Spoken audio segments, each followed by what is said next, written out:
Hello Pisces, Sun, Moon, Rising, and Venus signs. Kamusta kayo? Sana po nasa mabuti kayong kalagayan.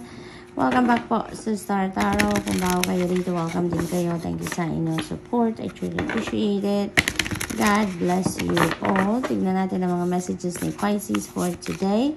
We have number 4. Budget is a budget spirit. Sabi dito, be fearless and bold. Ayan. So parang wag na kayong dito mag-procrastinate, wag na kayo dito mag-hesitate or mag-doubt pa, no?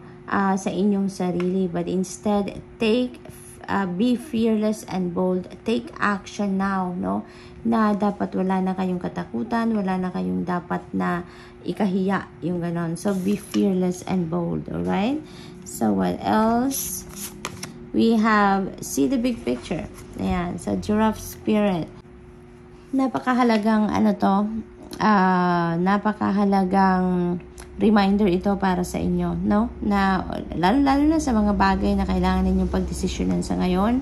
You know, don't settle for small things only, no? Don't settle for doon sa mga maliliit na bagay or maliliit na basis, kumbaga. But tignan niyo ang mas malaking picture. Tignan niyo yung sitwasyon ninyo on a bigger lens para nang sa gayon makita ninyo yung all four corners of your situation, and with that mas makakapag-desisyon kayo ng mas maayos, mas makakapag-desisyon kayo ng mas maganda, mas tama, 'di ba? So what else for Pisces? We have number 16, Coyote Spirit, trust in divine detours. Ayan. So, magtiwala kayo dito sa divine detours na to. Kasi, maaaring, you will be led towards a different path sa ngayon, no?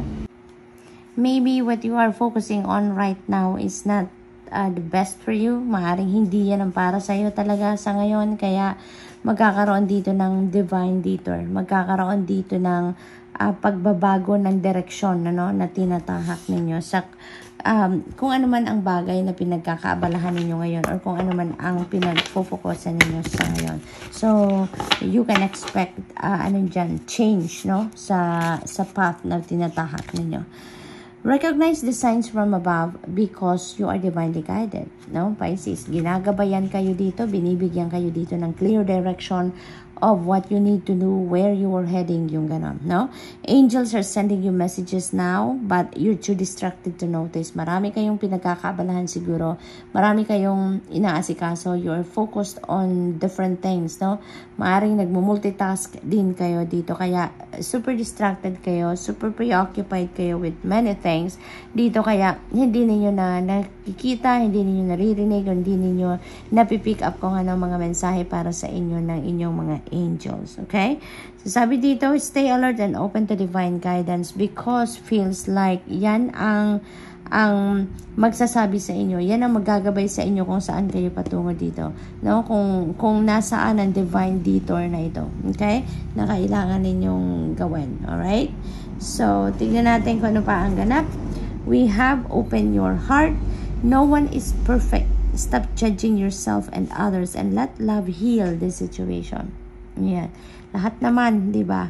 Lahat naman tayo, hindi tayo perfecto. Lahat tayo nagkakamali. Lahat tayo nakakagawa ng pagkukulang para sa iba. Kaya, ang sinasabi sa inyo dito is stop judging yourself and others because no one is perfect. Lahat tayo at some point in our lives nakakagawa tayo ng pagkakamali. Lahat tayo may flaws. Okay? Kaya yan ang dapat nating alalahanin. Okay? So, we can't expect perfection sa lahat. So, we have your loved ones are safe. Okay? So, wag na kayong masyadong mag-alala. Kasi, ang iba sa inyo dito, siguro you're worried, a lot, no? You worried a lot sa lahat ng mahalin niyo sa buhay, sa mga anak ninyo, asawa ninyo, magulang ninyo, yung ganun. Kaya, ina-assure kayo ni Archangel Michael na your loved ones are safe. Kaya, let go of your fear and worry for your loved ones. I am looking after them. Yun ang mensahe sa inyo. Binabantayan sila, no? Ni Archangel Michael. They are being protected and keeping safe, no?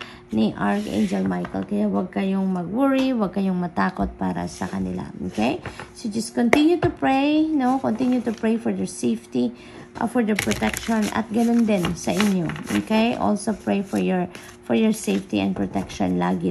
Always ask, call in Archangel Michael, not to protect you as well and to keep you safe at all times. We have Hermit energy. Ang iba sa inyo dito, Pisces, maybe has a Virgo placement. It's in chart, or maybe you're dealing with a Virgo. Okay? Kasi sa Hermit energy is a Virgo energy. For this one, inaanyayahan kayo dito na mag-solitude kayo. Inaanyayahan kayo na mag-inner work kayo, magmuni-muni kayo, spend time alone kayo so that you can also do some kind of reflection and introspection. Maaaring yung solitude na to, it's because you need to listen, no? Or you need to access the divine guidance para sa inyo. Kasi kung lagi nga naman kayong busy, lagi kayong may ginagawa, lagi kayong merong inaasikaso, no? So your mind and your body are both busy at all times, ay talagang medyo malayo sa katotohanan na ikaw ay makapagpakinig, no, sa inyong intuition, sa inyong divine guidance, 'di ba? Kasi yung divine guidance na yan, yung intuition natin, parang bumubulong lang yan sa atin, no? That divine guidance comes in a very subtle way, very quiet lang siya. Kaya kung busy kayo, lagi kayo may ginagawa, lagi kayo may iniisip, ay most likely hindi ninyo mapapansin yan. Kaya siguro, iniimbatahan kayo dito na mag-solitude kayo, no? Mag-spend time alone kayo, mag-reflection mode kayo, nang sa ganon, ma-access ninyo yung mga divine guidance na kailangan ninyong malaman at this time. Okay? We have Two of Pentacles. Ayan. You are so busy talaga, no? You are multitasking siguro. You are always preoccupied dito. You have too much on your plate, no? Pisces, marami kayong ginajuggle dito na mga gagawin, mga responsibilidad, obligasyon, trabaho, maaaring ganon. Kaya, iniimbitahan kayo dito na ibalik ninyo yung balanse sa sarili ninyo. Nang sa gayon, maibalik ninyo yung focus at concentration sa sarili ninyo, and with that, you will be more productive, hindi ba? With that, you will be more efficient din sa kung ano man ang mga ginagawa ninyo or gagawin pa ninyo. Okay? So, tingnan natin kung ano pa ang ganap for Pisces. We have 10 of Wands. I like this energy kasi ano to endings and beginnings. So, meron na kayo dito mga tatapusin chapter sa buhay ninyo. And kung ano man ito, burden na lang ito, pabigat ito sa inyo. Ito yung mga sitwasyon na nagpahirap ng inyong kalooban, nagpahirap ng inyong damdamin, ng inyong isip. Kaya kung ano man ito, you are putting an end to that. No, maaring sa trabaho yan, maaring there is a task overload, maaring ganun, maari din na emotional burden yan, matagal na ninyong bagahe yan sa dibdib ninyo, maybe from your past relationships as well, and now, maaaring ibababa nyo na yan. Now, i-give up nyo na yan. Maaari din na obligasyon, responsibilidad ito sa pamilya. Maaaring ganon na parang lahat-lahat na lang nakaatang sa balikat ninyo. Maaaring ganon din ang sitwasyon dito, Pisces. No? Kaya ngayon, you are putting an end to that. You are going to embrace newness din sa sarili ninyo dito. Kaya, magkikreate kayo dito ng bagong sitwasyon sa buhay ninyo by starting dito sa pag-unload ng kung ano man ang nagpapabigat ng inyong buhay, no? So, good luck, and that's all I have for you for the week. Thank you for watching. Love and light. Namaste.